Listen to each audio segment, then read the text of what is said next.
19th of September 1940, Warsaw, German-occupied Poland, 05:30 hours. A quiet street just before dawn. Trucks idle, doors slam, boots move door to door. In the sweep of an arrest roundup, a man steps forward when he could step back. Witold Pilecki, a Polish cavalry officer working for the underground, chooses a place in the line. He carries false papers. He carries a plan. He does not carry a weapon because the target is a prison that swallows them. He will enter it from the inside. The transport heads south. The name still belongs to the town, Auschwitz. The camp's German name will become the world's word for industrial murder, Auschwitz. Pilecki arrives under an alias, Tomasz Serafiński, and receives a number, 4859. The number will outlive most of the men who heard it called. The plan is spare, brutal, and clear. Build an intelligence network inside the camp. Measure the machinery of oppression in details that cannot be denied. Send those details out in the only currencies that matter: dates, counts, names, routes, timings. If possible, create the conditions for a breakout from the inside when the underground outside is ready. If not, at least make the truth cross barbed wire to reach people who can act. Inside, survival is arithmetic. Food is a number. Heat is a number. A beating is minutes subtracted from a life that was already counted in weeks. Pilecki learns the math, pays the costs, and begins to recruit. His unit takes a name, Związek Organizacji Wojskowej, the Military Organization Union. The cell structure is strict. No names across tiers, only signals, nicknames, and habits. Prisoners pass messages through a factory of the ordinary. A cough, a scrap of paper in a bread crust, a glance at a gate clock when a truck rolls out. The documentary lens stays on mechanics. A civilian worker in the bakery looks the other way at the right second. A seam in a jacket takes a folded fragment of a report. A latrine wall becomes a dead drop because guards avoid the smell.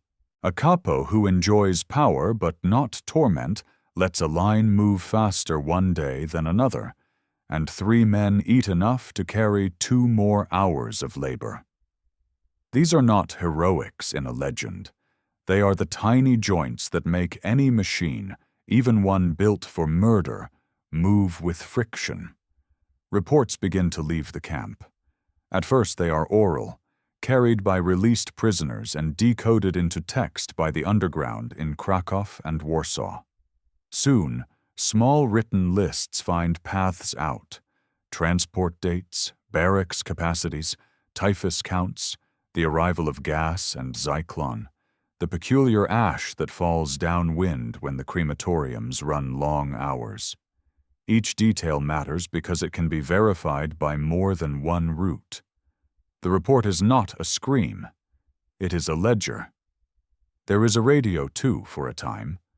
Built from smuggled parts, assembled in secrecy, its voice is short and infrequent, because a transmitter in a camp is a suicide note if it speaks too long. For weeks it whispers to the outside. Then prudence wins over boldness, and the set goes quiet. The chain reverts to the safer pace of paper and mouths. The world beyond the wire receives pieces and fits them into a picture that resists denial. The Polish underground passes reports to London via couriers who cross mountains and frontiers. In embassies and ministries, people read the words carefully because they sound impossible and true at once. Numbers help where adjectives fail. Intake per day, survival per week, the ratio of labor to death, the new construction that points to a planned increase of both. Inside, the organization hardens. Zhao reaches across work details, bakery, storerooms, workshops, Canada warehouses where the property of the murdered is sorted. A few guards, touched by guilt or greed or calculation, become vectors for information. A few capos become shields more than clubs. Most do not. The price of a wrong guess is final. To reduce guessing, Pilecki insists on rules that feel inhuman to men who want to trust. Never meet twice in the same place. Never carry a full list. Never assume a face means a friend. The humanity sits in the goal. Keep the pipeline alive long enough to matter. As the reports thicken, the idea of a revolt returns and retreats like a fever. The arithmetic resists romance. The camp holds thousands. The network can influence hundreds. The guards are armed. The prisoners are not. The nearest forests are too far for starving men. The strategic hope is external. A raid, a parachute plan, an armored spear that never comes. In that absence, the work reverts to what can be done today. Feed someone, hide someone, send something. Days become years. The number 4859 moves through seasons and selections. Pilecki wraps himself in labor like a cloak. Work details outside the wire become opportunities, hands on supplies, eyes on roads, routes learned by foot. He gathers escape knowledge even when he cannot yet escape. The decision comes when the cost of waiting exceeds the value of staying. On the night of 26 April 1943, the plan becomes movement. Pilecki and two comrades slip into a bakery detail. They overpower a guard, cut telephone lines, and run. The direction is fixed by the river and the railroad. They cross fields and ditches, trading speed for silence. Pursuit wakes behind them. A farmer gives water. A patrol misses a sign in mud that points to a hedgerow. Each small, favorable coin toss adds a minute to the lead. They reach the outside network, then Warsaw, then briefing rooms where words can move faster than men. The reports carried out by number 4859 are fuller now because they can be written at a desk with time to sort memory into sequence. They repeat what earlier papers said and add weight. The expansion of Birkenau, the function of new buildings, the scale of killing now beyond the capacity of earlier imaginations. Pilecki advocates for a strike. If not a full assault on the camp, then a targeted hit to destroy the crematoria or to liberate a section and force a German diversion. The Home Army weighs, means against ends, and finds both too thin. The wider war's oxygen will come from elsewhere. The man returns to the field. In 1944, he fights in the Warsaw Uprising, commanding a unit that holds streets for days and loses them in hours. The city breaks under air and fire. He survives the fall, a soldier among civilians, and goes into a prisoner of war camp. When the war in Europe ends, he returns to work that has not ended, a Poland now run by a different dictatorship. He builds another underground, this one aimed at a regime that distrusts the men who fought the last occupier. In 1947, he is arrested. In 1948, after a show trial, he is executed with a shot to the back of the head. His grave is unmarked. His number outlives his body again. For a documentary tone, the holding power sits in the tension between cold fact and human scene. We keep the dates and the counts.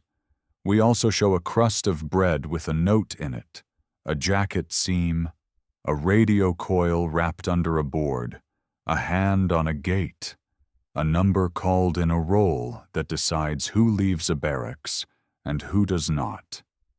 The camp existed to turn lives into ash and labor. The reports existed to make the ash legible and the labor visible to people with ships and planes. There is an objection that belongs in the room. Could the Allies have done more, sooner, with what Pilecki and others sent? The honest answer is that governments rationalized and sequenced priorities in ways that make moral sense slowly, if at all. The value of the reports did not vanish in that delay. They built the record that would anchor justice and memory, and forced a change in how armies and diplomats spoke about the war's purpose. A message can be both immediate and archival. The urgency was for the living. The archive was for the dead who could not testify. Names anchor numbers. 4859. Tomasz Serafiński. Witold Pilecki. The friends who used other names and died under them. The couriers who walked across borders with a letter in a boot. The civilians who lent a room or a look the other way and paid with their children's futures. This is not a story of one man in a vacuum.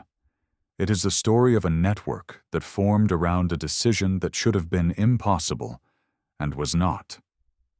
The lesson is unsentimental. Volunteering for hell does not redeem hell. It does something more useful. It maps it. It forces words onto systems designed to erase language. It makes the next denial harder and the next action better aimed.